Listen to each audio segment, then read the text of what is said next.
à-bas-le-ciel. It's not surprising at all that some meat eaters will say to you cynically that veganism is a doctrine of compassion, and that therefore you as a vegan should have compassion for meat eaters, that you should set aside your differences, eat at the same table with them, even share your food with them, buy the same food and give it to them, whatever, that you should compromise your ethics out of compassion for people who disagree with you on this issue, and that to be uncompromising or unyielding, to refuse to participate in buying meat, cooking meat, serving meat, that this is somehow wrong because it shows a lack of compassion for meat eaters. But my sister had already spoiled the party, to be honest with you, because of her vegan ways. The buffet that she laid on, right, she comes here, she comes and we have to have a little party here. I lay on a buffet, I put on vegetarian and vegan options. You know, I don't like that those are her choices, but I respect them as being her choices. So we do that for her. I do that. I go out my way and do extra shopping to do that for her. At her party, there was not one meat item. Why can't a vegan not have the same amount of respect for a meat eater? We're allowing your opinions. We are respecting you. We're not attacking you. We are providing vegan options for you, but you won't do the same in return. It's somewhat more surprising that I so consistently hear this from other vegans, because I do hear exactly the same argument from vegans, that veganism is supposed to be about compassion, it's supposed to be about us feeling great about ourselves, and that we should not make meat eaters feel bad about themselves, but we should have compassion for them, and we should regard their views as if they were correct, even though we know that they're wrong. The fundamental flaw here is equating compassion with indifference. If I actually care about you, if I actually have compassion for you, why would I be indifferent to the fact that you're killing animals and you're killing yourself? You're damaging your own health, possibly destroying your own health. Depends on their meat-eating diet. But whether you're eating milk, meat, eggs, whatever the non-vegan foods you're eating are, I can guarantee they're bad for you. I can guarantee you're harming yourself. And I can guarantee that you're harming animals and that you're harming the environment. You're making the world a worse place for everyone, for the animals, but also for yourself. So if I have compassion for you, why would I be indifferent to the misery you're causing? That just doesn't make sense. You know, I just thought vegan is just too bland. There's just too many reasons people can come on and they don't share my convictions. And I'm like, I don't even want to be a vegan anymore. I'm an ethical vegan. If I say that I'm an ethical vegan, just from those two words alone, you know why I am a vegan. You know what I genuinely care about, and you know what I want to spread if I tell you I'm an ethical vegan. And a lot of you claim that you are an ethical vegan. Claim. If I, as a vegan, have compassion for meat eaters, I'm not going to be indifferent to meat eaters. And the truth is, most of the time, we don't. We don't have that much compassion. If I go to a shoe store to buy a pair of shoes, I'm not going to testify to the guy I'm talking to because I'm just trying to find size 13 triple E or size 14 US sizes. I got big feet. I'm not going to break it down for him why I'm not willing to buy leather shoes. I'm not going to say, oh, hey, have you heard the good word of our Lord and Savior veganism? I'm not going to put that guilt trip on. I'm going to say, oh yeah, and guess what? Thanks for helping me find the one pair of shoes you have that's size extra, extra large and doesn't have leather in it. But by the way, I think you're a piece of shit. I think ethically you're inferior to me in every way because of what you put in your mouth. I don't. But anyone in my life where I do have some level of respect, some connection, if I really care about them, if I feel compassion for them, at some point that's got to come up. Sure, it's got to come up because they're doing real harm to themselves, they're doing real harm to the animals, they're doing real harm to the world's ecology. And why would I be indifferent to that? If I have compassion for meat eaters, why wouldn't I express that compassion through veganism rather than through a betrayal of veganism? If there were a candidate who believed that being gay was a sin, it was a crime, and they're all going to hell, shared your politics on everything else, but believe that, could you vote for them? So you have things that are a moral non-starter for you, right? Just by virtue of you doing or believing a certain thing, I can't vote for you. There's a lot of emotional content on this channel. I actually do not have a running count for how many times I've broken down weeping on camera. It's a number. It's happened several times. But I think, nevertheless, there's a very fundamental difference between people who see the world in terms of feelings and people who see the world in terms of outcomes.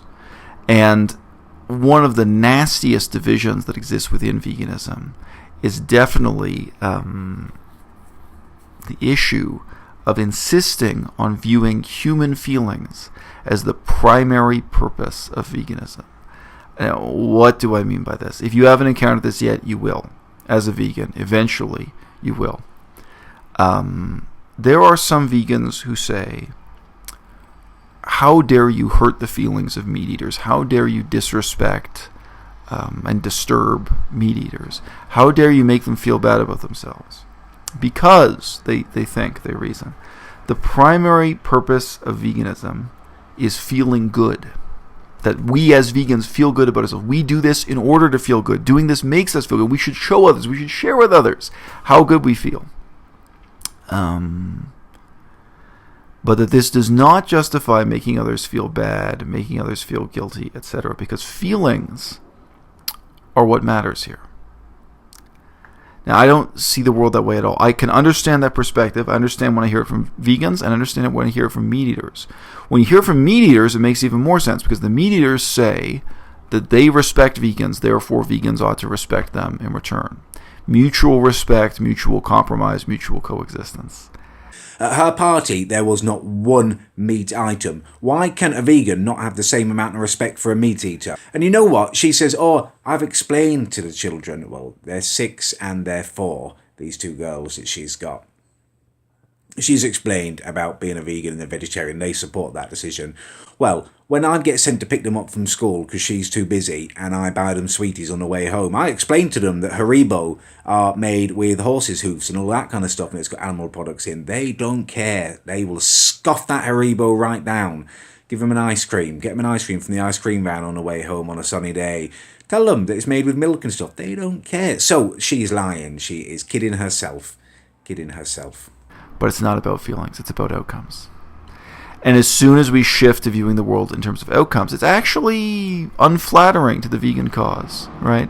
If we think in terms of feelings, to take one example of a feeling of moral purity. It's very easy for me to sit down at the cafeteria here in China every day, and for me to feel morally pure because there's no beef on my plate, there's no dead animal material on my plate, on my side of the table. Right? But the reality is, sitting next to me, sitting across the table from me, there are other people with other plates, and they're eating animals. So the outcomes are the same. I'm not saving the life of even one cow by refusing to eat meat in this cafeteria day after day after day. I have zero impact. Now, if 100% of the students in this school refused to eat meat, then the school would stop buying meat, they would stop cooking meat, and that might have some impact. Right? But as an individual, I can believe in a illusion of moral purity, that because the meat isn't on my plate, because it isn't entering my body, that I'm making the world a better place. But in terms of real in terms of real outcomes, the impact is absolutely zero, because this school is going to buy the same amount of meat and cook the same amount of meat day after day for the students as a collective whole, when there's just one vegan in that student body. I have no impact. Right? And on the other hand, if we care about outcomes, a meat eater who goes to a vegan's house seriously says, not joking, says that the vegan ought to buy meat and serve meat to the meat-eating guests, in the same way that this meat eater claims if he were the host, he would invite these vegans into his home and he would prepare vegan food for them. Out of respect. So this is viewing veganism as if it's just about feelings, as if it's just about identity politics. I put on vegetarian and vegan options. You know, I don't like that those are her choices, but I respect them as being her choices. So we do that for her. I do that. I go out my way and do extra shopping to do that for her. At her party, there was not one meat item. Why can't a vegan not have the same amount of respect for a meat eater? If it's about outcomes, how could I possibly make that compromise? Why would I make the compromise? I think that caring about outcomes leads you to make meaningful compromises where there are real results, where there are real outcomes. But when there's no possible positive outcome, where there's a real harm done, by buying meat, I'm contributing to this, shocking obscenity of the, industrialized beef agriculture industry. It might make you feel comfortable, might make you feel good about yourself. But there's a question of cause and effect here. There's a question of my doing something that's actually immoral to make you feel better, And those outcomes, even if tiny, are real. And your feelings are not.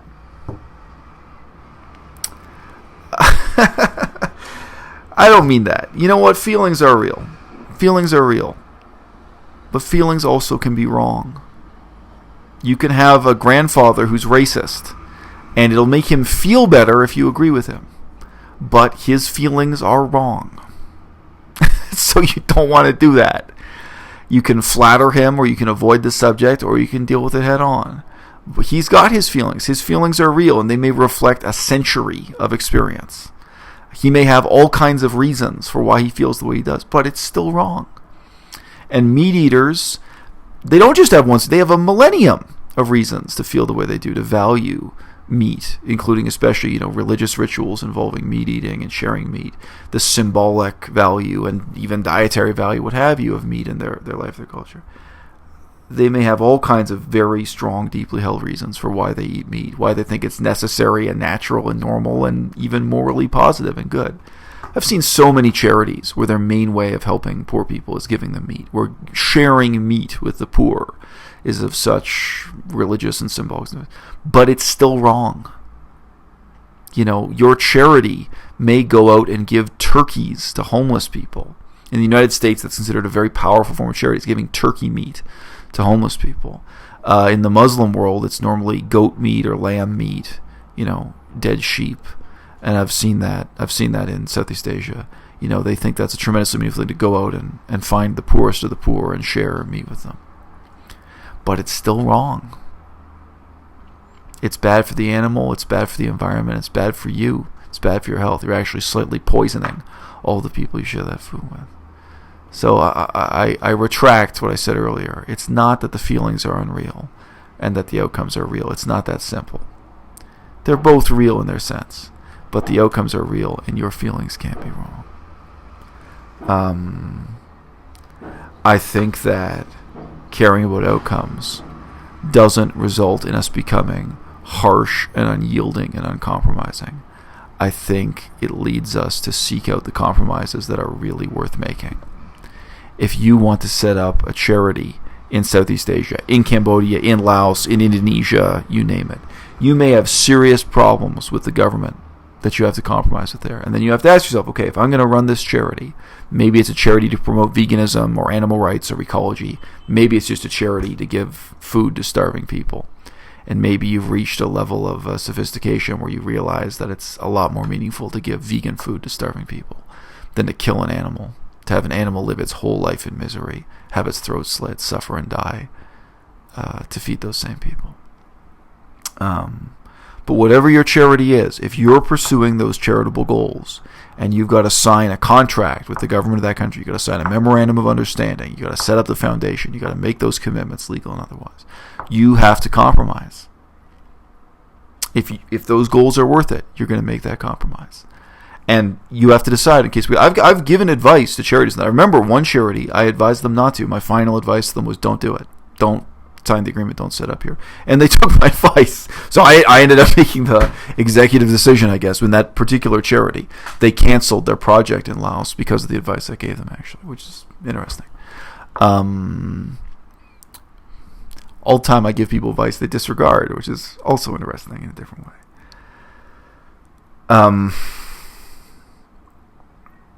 Why would I make the compromise of paying someone to kill an animal just to make a meat eater feel more comfortable when he comes to my house? that's a meaningless compromise. It's a wrong compromise. It's the wrong thing to do. And it's just not the case that we have to choose between being uncompromising and compromising our ethical values. The point is, we can make meaningful compromises in pursuit of meaningful goals. And we can also recognize that living by our own moral principles will inevitably hurt the feelings of others whose moral principles are so fundamentally different from our own. À-bas-le-ciel. If we start dropping off, then the only thing left are those who publicly tell you to your face that I don't give a shit about veganism. I'm only here to exploit, dramatize different stories so I can make and earn a living because this is the only way I know how to.